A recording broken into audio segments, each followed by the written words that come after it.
Imagine sitting in an audience of 50,000 people, but luckily you have front row seats. The curtain rises slowly, and you hear the tune of a guitar playing.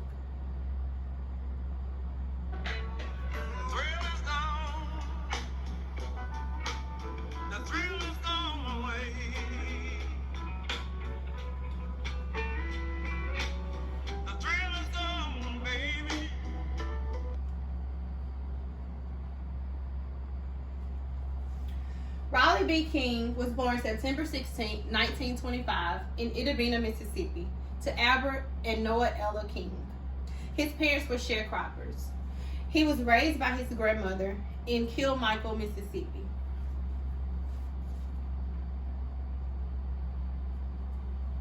As a youth, King sang gospel. He was self-taught to play the guitar.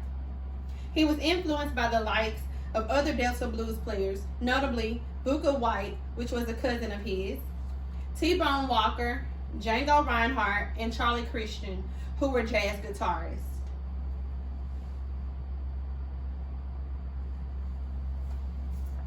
Around King's 20s, he moved to Memphis, Tennessee. At the time, he was a disc jockey, and he worked at a local radio station, WDIA, which was all black hosts and programming. It was then Riley B. King named himself B.B. King, which is abbreviated for Blues Boy. His time as a DJ allowed him to record his first song, which was 3 O'Clock Blues.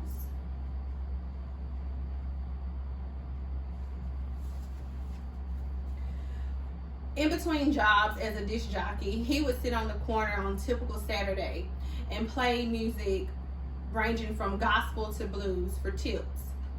Typically, people that requested gospel, they never tipped them, but they would do nice gestures and say, keep up the good work or you're going to be great someday. But those people that requested blues, they would tip him or even give him beer. Henceforth, that's why B.B. King sings the blues.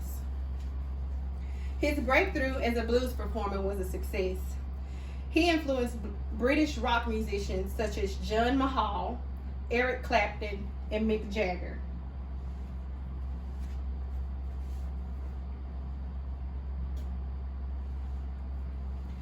King received the Lifetime Achievement Award, the Kennedy Center Honor, the Presidential Medal of Arts, and has been inducted into the Rock and Roll Hall of Fame.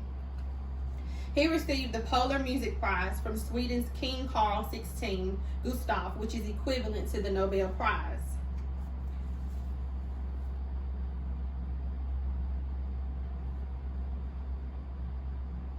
Now let's transition to his career and accolades.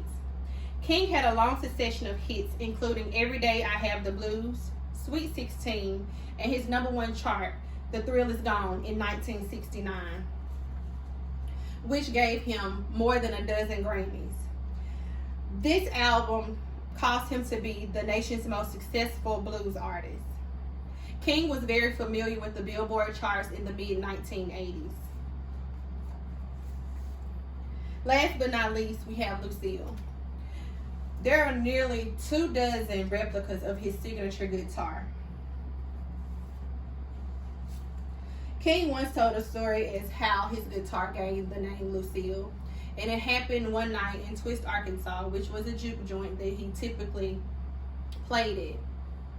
They would have this barrel of kerosene in the middle of the floor to keep warm on winter nights. And on this particular night, 2 men got into a scuffle. Of course, they bumped the kerosene barrel and caught the juke joint ablaze. Everyone escaped, but King realized once on the outside that he left his black guitar, so he rushed back in to retrieve it. The following day, they found word that the lady that they were scuffling about name was Lucille. It has been known that B.B. King said that he named the guitar Lucille in remembrance of not to do that again.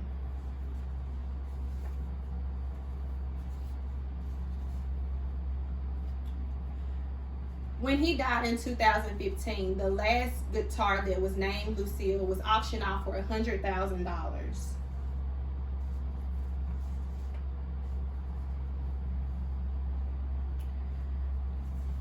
In conclusion, I hope you have all enjoyed the presentation of B.B. King's life, career, and the great Lucille. Thank you, and be sure to listen to The Thrill Is Gone.